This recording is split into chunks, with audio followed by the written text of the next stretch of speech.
Hello दोस्तों, तो चलिए हम शुरुआत करते हैं आज ऐतिहासिक स्रोत लूसेंट ऑब्जेक्टिव से। तो इसका पहला क्वेश्चन है कि बीते युगों की घटनाओं के संबंध में जानकारी देने वाले स्रोतों को क्या कहा जाता है, तो इसको ऐतिहासिक स्रोत कहा जाता है। और अगला क्वेश्चन है कि साहित्यिक निम्नलिखित में से कौन सा कथन सही है, तो इसमें से सही होगा साहित्य स्रोत की तुलना पुरातत्व स्रोत से अधिक प्रमाणित होती है। इसका मतलब है कि साहित्यिक स्रोत की तुलना पुरातत्व के स्रोत से ज़्यादा प्रमाणित होता है। और अगला क्वेश्चन है कि किस वेद में प्राचीन वैदिक युग की संस्कृति के बारे में जानकारी दी गई है, तो यह ऋग्वेद में है। निम्नलिखित में से कौन सा ग्रंथ श्रुति ग्रंथ का अंग नहीं है, तो इसमें से हो जाएगा पुराण।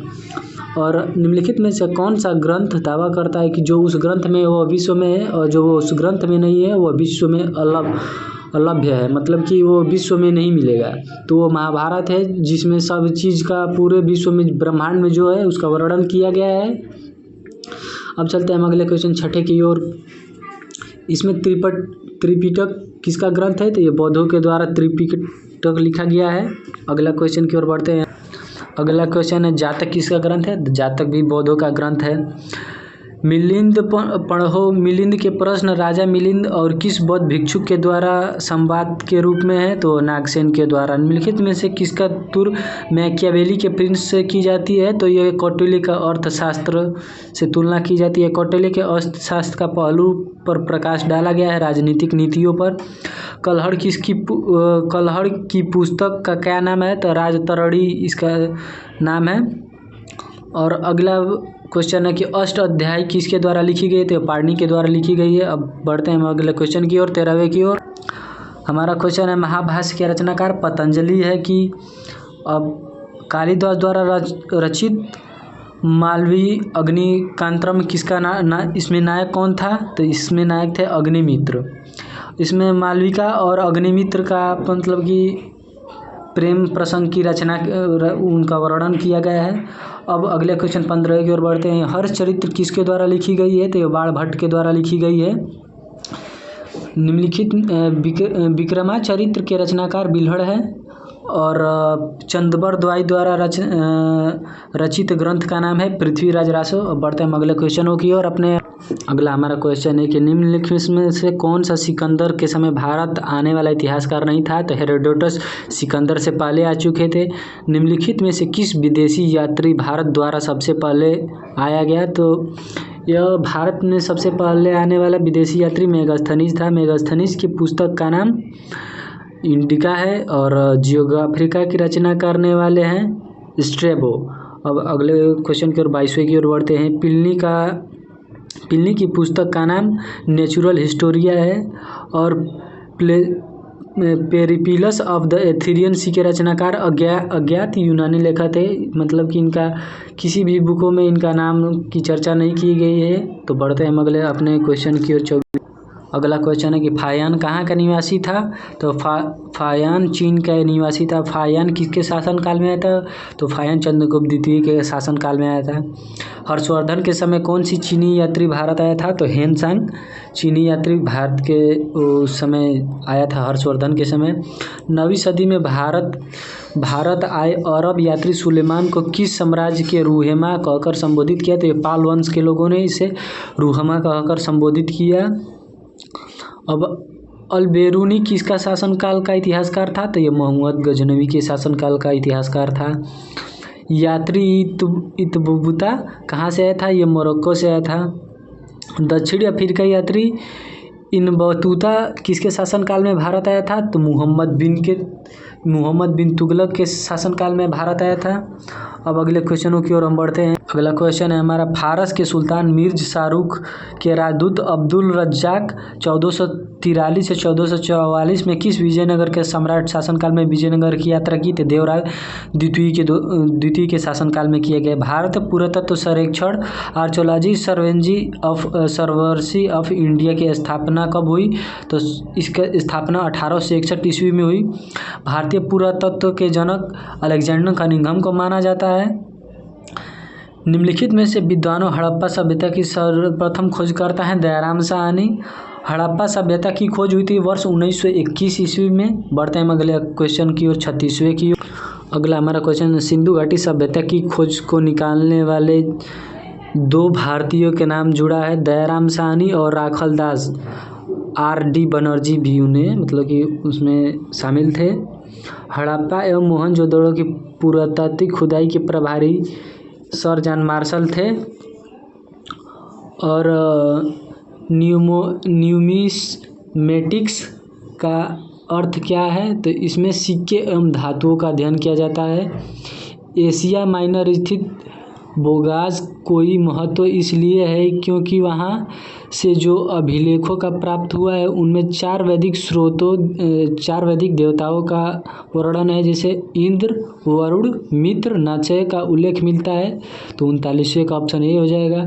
अशोक के शिलालेख के पढ़ने वाले प्रथम अंग्रेज जेम्स प्रिसेप था। अब बढ़ते हैं हम अगले क्वेश्चन 41वें की ओर। अगला क्वेश्चन है कि अशोक के अधिकांशतः अभिलेख किस भाषा व लिपि में लिखा गया है, तो यह प्राकृत और ब्राह्मी में लिखा गया है। कहाँ से अशोक के द्विभाषिक ग्रीक और अरमाइक अभिलेख प्रारंभ हुए हैं, तो सरेकुना कंधार से, जो कि पाकिस्तान, अभी वर्तमान में पाकिस्तान में स्थित है। अशोक के मानसेहरा पाकिस्तान एवं शहबाजगढ़ी पाकिस्तान से प्राप्त शिलालेखों का लिपि का प्रयोग किया गया था, तो इसमें खरोष्ठी लिपि का प्रयोग किया गया था। प्राचीन भारत में कौन सी एक लिपि दाईं से बाईं की ओर लिखी जाती है, तो प्राचीन भारत में खरोष्ठी में दाईं से बाईं की ओर लिखी जाती है। और हेलियोडोरस का बेसन नगर अभिलेख संबंधित है, तो केवल वासुदेव से। और अगले क्वेश्चन 46 को बढ़ते हैं हम। निम्नलिखित में से कौन सा अभिलेख कलिंग के नरेश खारवेल से संबंधित है, तो ये हाथी गुफा अभिलेख से संबंधित है। सर्वप्रथम भारत में विशुद्ध संस्कृत भाषा में लंबा अभिलेख किस राजा के द्वारा जारी किया गया, तो क्षत्रप रुद्रदामन के द्वारा किया गया। अब अगले क्वेश्चन की ओर। अगला हमारा क्वेश्चन है कि सर्वप्रथम काव्य शैली का प्राचीनतम नमूना किसके अभिलेख में मिलता है, तो रुद्रदामन के। निम्नलिखित में से किस अभिलेख में चंद्रगुप्त मौर्य और अशोक ने दोनों उल्लेख किया गया है, तो महाक्षत्रप रुद्रदामन का जूनागढ़ अभिलेख में इन दोनों का उल्लेख किया गया है। समुद्रगुप्त की सैनिक की उपलब्धियों का वर्णन किस अभिलेख में मिला है, तो यह प्रयाग के अभिलेख में मिला गया है। प्रयाग की प्रशस्ति अभिलेख का लेखन हरिशेन किस शासक दरबारी का कवि था, तो समुद्रगुप्त का कवि था। समुद्रगुप्त के उसमें समय का कवि था। मेहरौली दिल्ली में स्थित लौह स्तंभ का निर्माण किस सदी में हुआ, तो 4वीं सदी में इसका निर्माण हुआ। दिल्ली के मेहरौली कुव्वत उल इस्लाम मस्जिद के प्रांगण में स्थित प्रसिद्ध लौह स्तंभ किसकी स्मृति में है, तो चंद्र की स्थिति में है। सती प्रथा का पहला पुरातात्विक उल्लेख कहाँ मिला, तो एरड़ के अभिलेख से मिला। बढ़ते हैं हम अगले क्वेश्चन 55वें की ओर। एरड़ अभिलेख का संबंध किस शासक से है, तो एरड़ अभिलेख का संबंध भानुगुप्त से है। ऐहोल प्रशस्ति रचयिता रविकीर्ति किस चालुक्य शासक का दरबारी कवि है या कवि था, तो यह पुलकेशिन द्वितीय के समय का था। हर्षवर्धन एवं पुलकेशिन द्वितीय के मध्य हुए संघर्ष की जानकारी कहाँ से मिलती है, ये तो ऐहोल के अभिलेख से मिलती है। कवि कालिदास के नाम का उल्लेख किस लेख से हुआ है, तो ऐहोल के उत्कर्णी लेख में है। अभिलेखों को ऐतिहासिक प्राकथन के साथ प्रारंभ करने की परंपरा का सूत्रपात राजा राज प्रथम के द्वारा हुआ। कहाँ से प्राप्त अभिलेखों में महासभा की कार्य प्रणाली के विषय में विस्तृत जानकारी मिलती है, तो उत्तर मेरूर से जानकारी मिलती है। भारत में सिक्कों का प्रचलन 600 ईसा पूर्व में हो चुका था। अब बढ़ते हैं हम। भारत में प्राचीनतम मुद्रा को क्या कहा जाता है, प्राचीन समय में मुद्रों को क्या कहा जाता है, उस समय मुद्रों को आहत सिक्के कहते थे। भारत में सर्वप्रथम स्वर्ण मुद्रा इंडो बैक्ट्रियन ने लाया। निम्नलिखित में से किसने सोने के सर्वाधिक शुद्ध सिक्के जारी किया, तो देखिए दोस्तों, इसमें से सर्वाधिक शुद्ध सोने के सिक्कों ने कुषाणों ने जारी किया और सातवाहनों के द्वारा मुद्रा सर्वाधिक शीशे की बनाई गई। और उस समय की प्रचलन शीशा का, सातवाहनों के समय शीशे का प्रचलन ज़्यादा था। निम्नलिखित में से किसने बड़े पैमाने पर स्वर्ण मुद्रा चलाई? तो कुषाणों ने सर्वाधिक स्वर्ण मुद्राएं चलाई। बढ़ते हैं हम अगले क्वेश्चन 67वें की। अगला हमारा 67वां क्वेश्चन है कि सोने की सर्वाधिक सिक्के किस काल में जारी किए गए? तो गुप्त काल में। देखिए दोस्तों, यहाँ पे हम फंस सकते हैं क्योंकि इसमें से पूछा सोने के सिक्के सर्वाधिक शुद्ध सिक्के किस समय हैं, तो सर्वाधिक सोने के सिक्के होंगे कुषाण के समय, जबकि सोने के सर्वाधिक सिक्के किस काल में जारी हुए? तो गुप्त काल में होंगे। लेकिन जब शुद्ध सोने के सिक्के बोलेगा तो कुषाण काल में होगा। तो यहाँ पे देखिए क्वेश्चन कई बार परीक्षा में लोग गलती कर देते हैं, इसको ध्यान से एक थोड़ा यहाँ पे बीच में देखिए कि जहाँ पे बढ़ जाता है, जो कि क्वेश्चन घुमा के पेपर में पूछ देता है, तो यहाँ पे कई लड़के गलत क्वेश्चन लगा के आ जाते हैं। अब बढ़ते हैं हम अगले क्वेश्चन की ओर कि निम्नलिखित में से किस स्थल से रोमन के सिक्के मिले हैं? तो अरिकमेडु में मिला है ये रोमन के सिक्के।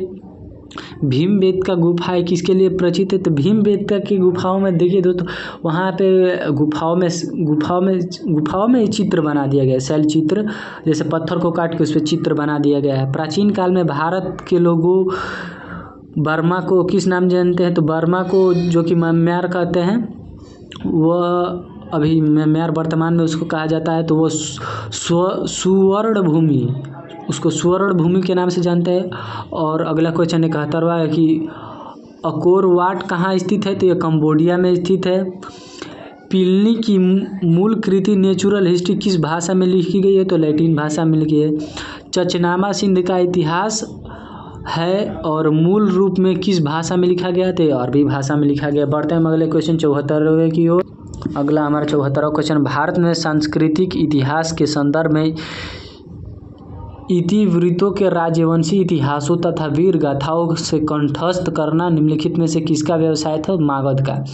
चीनी यात्री शियुंग युंग ने भारत की यात्रा की थी 1518 से 1522, 4 वर्षों तक ये भारत की यात्रा किए थे। महाभारत के युद्ध के लिए 3101 ईस्वी पूर्व तिथि का उल्लेख निम्नलिखित में से किस अभिलेख में हुआ? तो पुलकेशिन द्वितीय का ऐहोल अभिलेख में किया गया है, जिसमें इन्होंने कहा था कि हमने महाभारत के यात्री वहाँ के मतलब कि उनको भोजन कराया था, तो उसमें उस अभिलेख में इनका मिलता है। अब रबातक अभिलेख किससे संबंधित है? तो कनिष्कों से संबंधित है रबातक अभिलेख। भारतवर्ष के लिए इंडिया शब्द का प्रयोग सर्वप्रथम हेरोडोटस ने किया। किसने ब्राह्मी एवं खरोशी दोनों लिपियों में उद्वाचित किया? तो जेम्स प्रीपेस ने किया। और अगले क्वेश्चन 80 लास्ट क्वेश्चन है कि निम्नलिखित में से प्राचीनतम भारत में कौन सी लिपि दाहिने से बाईं ओर लिखी जाती है? तो ये खरोष्टी लिपि, जो कि पीछे भी क्वेश्चन एक था और बीपीएससी 2019 में भी पूछा है। अब दोस्तों ये सारा क्वेश्चन समाप्त हो गया है। कल हम चलेंगे एक नए टॉपिक के साथ, तो मिलते हैं दोस्तों अगले टॉपिक में।